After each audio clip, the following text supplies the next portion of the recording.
I'm Joe Newmeyer, film critic for New York, 710 AM WOR Radio. Let's have a huge round of applause, please, for Wake Up Dead Man. And now it is my pleasure to welcome Director Rian Johnson.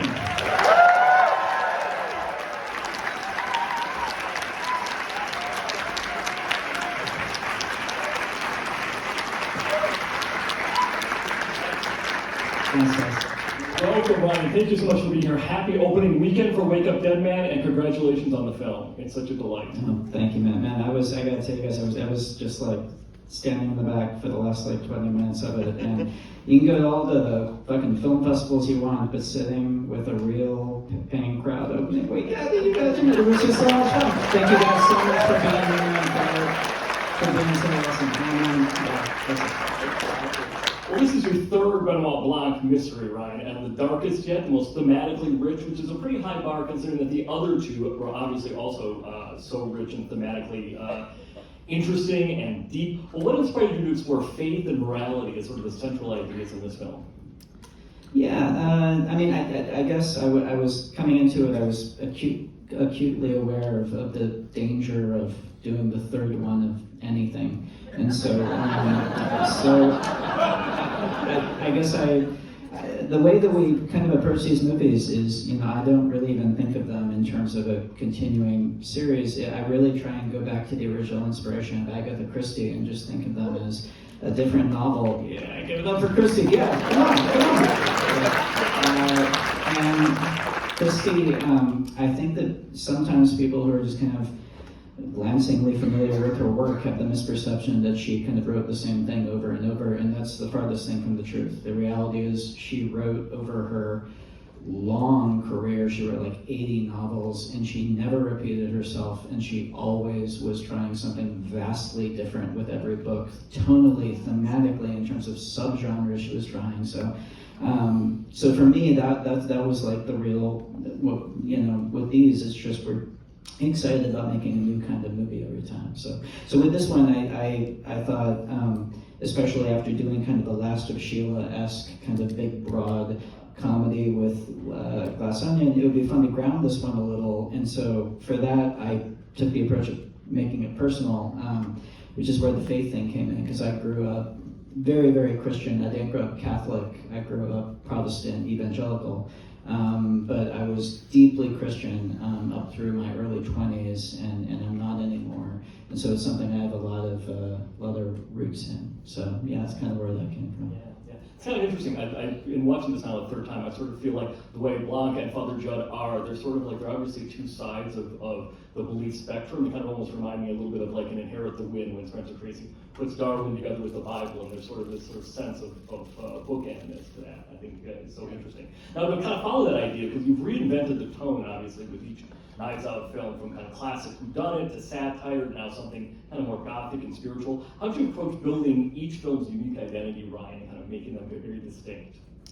Yeah, it grows a little bit organically, and it also, it's not specifically reactive to the last one, but at the same time, because I write these things also, I end up spending like 2 years making each one, and after spending 2 years on a movie, it's a little bit like having the same thing for lunch every day.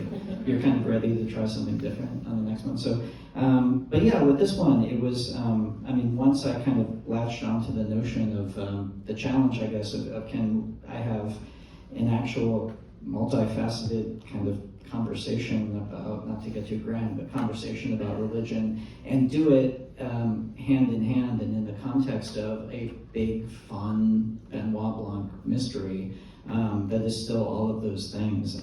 Once I struck on that, then the notion of the Gothic tone came in. Also, John Dixon Carr, who we name check in this movie, there's a very good reason for that. He is a huge, huge influence on what this movie is. And Carr, for anyone who's not familiar, he was a contemporary of Agatha Christie's. He was an American. He was one of ours, but he spent most of his life in England, and he was part of the golden age of detective fiction. But he wrote Locked Door Mysteries and Possible Crimes. That was his specialty. But he also just was a hell of a writer and created one of my favorite detectives in all of detective fiction, Dr. Gideon Fell, who's just a great character, and wrote in this kind of Edgar Allan Poe influenced kind of gothic tone, always veered very close to the supernatural before bringing it back. So it's, John Dixon Carr.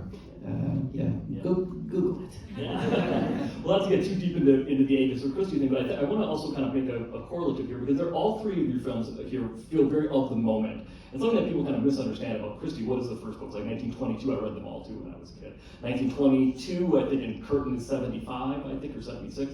So, but they're not written as period pieces. They're very written. They take place in the 20s, 30s, 60s, whatever the case may be. And I think all of these films have that too. They are very much all of the moment, right? They reflect the moment that they're made in, or at least our contemporary moment. That's important. Yeah, that was something that with the first one, that was a big part of the thinking of it, is just realizing growing up loving these things that most of the adaptations we all grew up watching are Christie adaptations. Most of the examples of the genre are Christie adaptations, and so period pieces set in Queensfordshire, or set in like little kind of English villages that feel out of time. And you're absolutely right. That's not what Christie ever did. She never wrote a period piece, and it's not like she was a radically political writer, but she was always engaging with her moment. And from her earlier books that just are about, there's so much about kind of independent young women in there pushing back on societal norms, and then the books get darker as she gets into the 1960s, and she was writing. And the other thing about this genre that was exciting to me in terms of taking this approach was, I think the genre is just a great tool in terms of like just talking about the current moment. Because if you think about the mechanics of it, you're building a kind of a little group of suspects, and they have a power structure within that group, and there's someone at the top that you're building basically like a little microcosm of society when you make these movies. And it's a great way of just engaging with the present moment. I love that. And you mentioned great detectives, or one of your favorite great detectives in fiction, which obviously brings us to Daniel Craig and Benoit Blanc. Let's have a huge round of applause. And Daniel Craig and his phenomenal performance gets deeper and richer all the time. Let's kind of talk about what you guys maybe wanted to do a little different here, or kind of what you kind of wanted to, different shadings to Blanc that you thought maybe should be in this one. Yeah, and I mean, I think Daniel and I for a lot of reasons, I feel really blessed that I'm hitched my wagon to that dude. But one of the big reasons is just that we both, I think we're both very much in the same boat in terms of, with every one of these movies, we want to come at it and feel that it's something that's completely different and challenging for us in a scary way, and hopefully that translates into the experience for the audience being something that's not quite what they expected, which is kind of exciting. But this one, I think, and I mean, with the caveat that with these, I think another thing I kind of figured out for myself early on that I think I've stuck to is that Blanc is never really the main character of these movies, and I think that's actually kind of important. It's always a character that has real skin in the game, and Blanc is kind of supporting that arc. He's always, we're never gonna cut away to like a backstory flashback of Blanc. It's always learning about him through his function in these stories, which is as a detective. But in that context, in this one, it was fun because we really, I think we go on a little bit more of a personal journey with him than we do in the first two. He also captures the humor so perfectly. Obviously, these movies are funny, they're thrilling, they're got you on the edge of your seat, they got you thinking, they make you smarter. I feel like every time you see one of these films, you walk out going, yeah, I feel smarter. But he has a secret weapon, which is that he's also very funny, and he brings it out in a little sly way, doesn't he? Yeah, 98% of these movies is just Daniel and I making ourselves giggle and say, yeah, that's a lot of the Scooby-Doo, that's 100% Daniel Craig. That's just all of these movies, the best lines in them are always just things that he tries, and I luckily try not to ruin the take by laughing at them. glad you said that Scooby-Doo line, otherwise I would have something that you did it. But obviously, you always do some of these incredible actors, these ensembles for these films. And let's have a huge round of applause also, obviously, for Josh O'Connor, Josh Cohen, Kerry Washington, Mila Kunis, Haden Church, all kind of. And we're going to get to the amazing Glenn Close in a moment, but let's talk about just as an ensemble, kind of finding the right actors to kind of fit in, and finding the characters that kind of work well with them. What's that like, Ryan? Yeah, I mean, we've been so lucky with all three of these casts, and obviously in terms of the caliber of performers, but more than that, in terms of the experience of making them. And I think, though, I mean, you know, for me, it's you know, I really just try and cast the best person for each part. I think there is a bit of like a self-selecting process that happens in terms of, well, because what we're doing with these movies, and Mary Vernew and Brett Howe, who are our casting directors, have a lot to do with this. We're trying to cast movie stars, like people who in any other movie would be number one on the call sheet, and we're casting them as, you know, suspects in this murder as part of an ensemble, like a true ensemble. And the reality is the only reason for any of these people to say yes to that is because they're actually craving the experience of being in an ensemble, and they love their fellow actors, and they want that kind of a couple months of having that kind of summer stock theater experience. So they show up primed and ready for that, and not wanting to go back to their trailers and wanting to just hang out and in the green room in between takes. And that's happened on all three of these movies, and that's, yeah, it's been a real joy. Create such a bond. I love that. Yeah. Now Glenn Close. Let's have a huge round of applause for Glenn Close. Amazing. We were just talking off stage about how there's always these other levels to, like, she's obviously on one level, and in a film like this, there's another level, and then there's this third level that you sort of aren't expecting with her, but you should expect her because she's Glenn Close. She's written such amazing stuff to her. Let's kind of talk about working with her and what that was like, Ryan. Glenn motherfucking Close. She is the best. It was a bucket list thing for me working with Glenn. She's also, I mean, I think she is doing something, and she does this to some degree in all her performances, but one of the reasons that I wanted her for this part is Glenn is an actor who's not afraid of going big. She starts this movie big. She starts it almost like Young Frankenstein, big.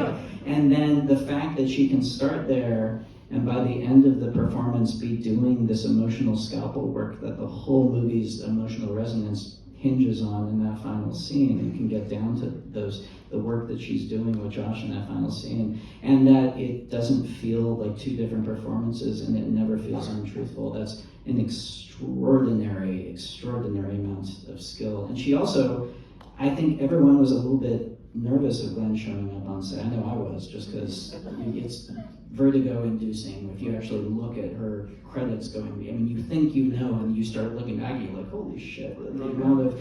and I can tell you, and I think this is like her superpower, actually, every single day when she showed up on set, she showed up with the energy of someone who is so excited because they've just gotten their first job on the film set. She was just, the amount of giddy energy she had for the actual process and work of acting and making a movie was inspiring to everybody on set, from Cailee and the youngest person up to everyone. It was just, and she, in that way, was very much kind of the, I don't know, not the den mother, because that implies like authority and like, but she was like the, I don't know, she was the glowing ball of energy at the center of the cast. I love that, Jud.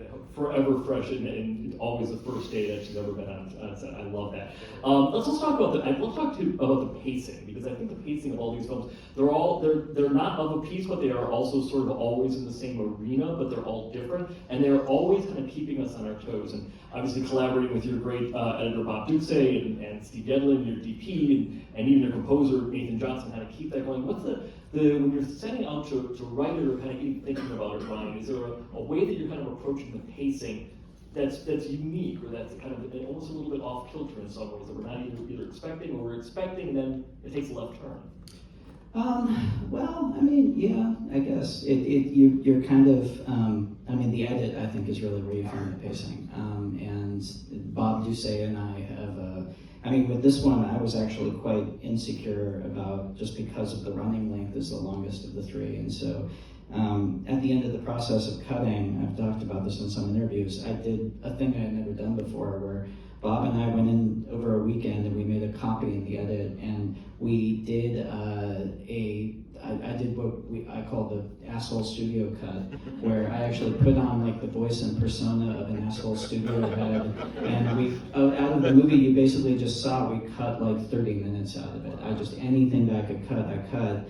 And then we screened that, and it was a really interesting exercise because there were a couple little cuts that ended up sticking, but we put most of the stuff back. But I knew then why we were putting it back because I saw the movie without it. So, but yeah, and then it's also just pacing wise, knowing I don't know, it's instinct and feeling when to hit the gas and when to stop for a scene like the Louise phone call in the middle when everything's kind of supposed to stop. So it's just, I don't know, man. You just kind of, you get in there and just kind of do your best. Yeah, well, it's magical pacing in so many ways. And a related question, let's kind of almost go back earlier in the process, talk about in terms of the writing. Do you ever kind of find yourself kind of going down these alleyways and sort of these Byzantine routes, and you kind of find yourself blocked, you gotta go back, and kind of, what's the writing process like? It feels like the hedge maze in The Shining where you're gonna get lost. It feels exactly like the hedge maze in The Shining. Yeah, every single day. But that's just, I mean, anyone who writes here, in any genre, that it's just 98%, just hitting your head against the wall. But yeah, with these movies, it's although I will say, like, the thing that you would think would be really tricky with these movies, which is kind of the puzzle-like element of it, I won't say it's easy, it's work, but it is something that is, you just apply yourself, and it's like solving a crossword puzzle when you're writing. You can figure that stuff out. The tougher thing is just the thing that's hard in any genre, which is the actual basic engine that drives any movie, which is having a protagonist that you give a damn about and having them have something they want and can't get it, and then the ending being kind of a completion at the beginning. All of that stuff that's kind of the normal, just the normal hard roughage of what makes a movie actually keep us, glued to the screen. That's where you end up spending most of the work. Yeah. And it comes down to character also, and I'm sure any writers in the audience would sort of recognize, I mean, having backstories of all of these characters and kind of keeping them so that they all can dovetail in necessary ways, but they're also all unique. That, I would imagine, was also both rewarding, but also a Herculean task, right? Yeah, that's always kind of, that's the bitch of writing these movies, is coming up with the suspects. I mean, the way that I approach it, and the only way that I find I can approach it is, because it's not enough to have them all be distinct in terms of just, this one's a cello player, this one's a writer, this one, the way that I approach it with all of these movies, but talking about this one specifically, like, once I know the central hub of the movie is faith, every one of those suspects reflects for me a different kind of personal fragment of my experience with faith growing up.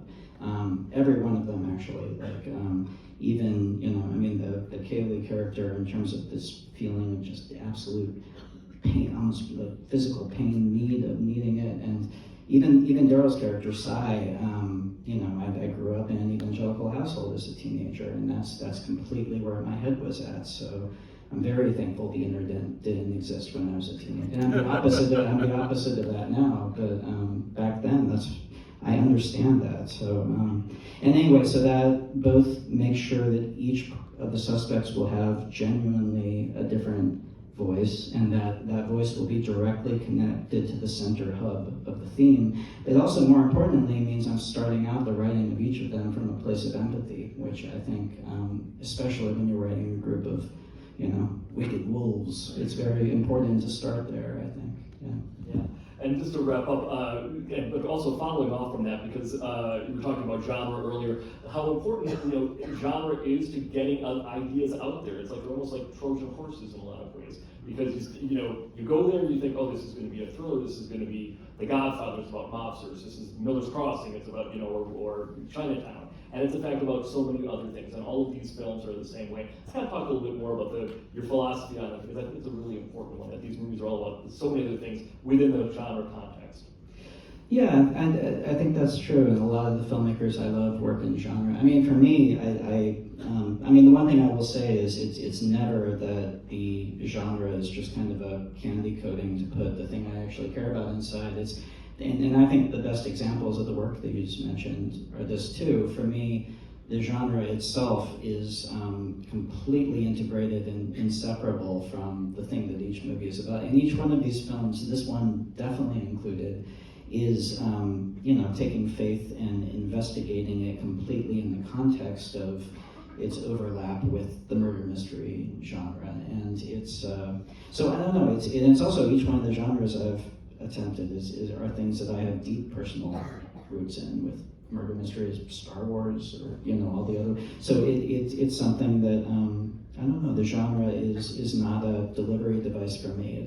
It's part and parcel of kind of what the thing is, I guess. Yeah, it's an important puzzle piece, but it's not just the empty puzzle piece, right? Well said. Yeah. Yeah. Well, thank you so much for being here. The films are so winning. This one is terrific, extraordinary. Thank you so much. Thank you, Jane. You guys, thank you so much for being here.